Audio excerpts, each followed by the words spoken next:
साताऱ्यातील शाहू स्टेडियम येथे सुरू असलेल्या हिंदकेसरी स्पर्धेमध्ये 2026च्या महिला हिंदकेसरी किताब हरियाणा येथील काजल डोचक यांनी पटकावला।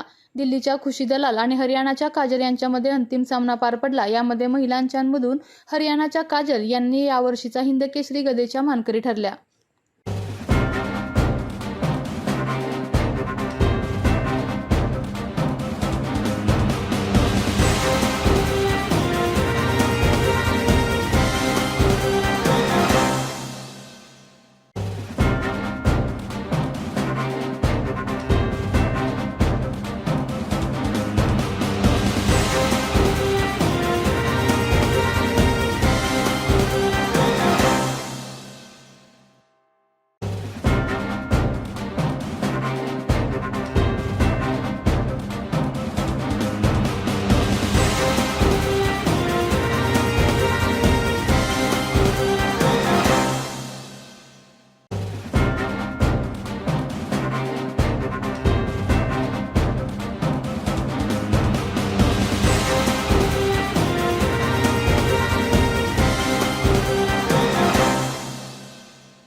और विसल बज गई और समाप्त हुई कुश्ती में महिला हिंद केसरी बनी हरियाणा की काजल ढोचा और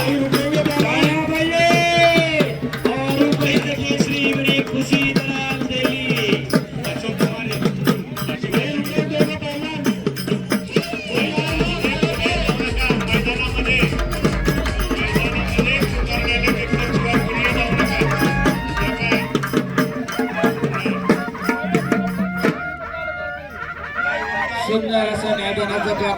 आपल्या तालुक्यातील जिल्ह्यातील बातम्या सर्वप्रथम पाहण्यासाठी आजच सातारा न्यूजला YouTube चॅनलवर सबस्क्राईब करा, लाईक करा, शेअर करा आणि बेल आयकॉन प्रेस करायला विसरू नका।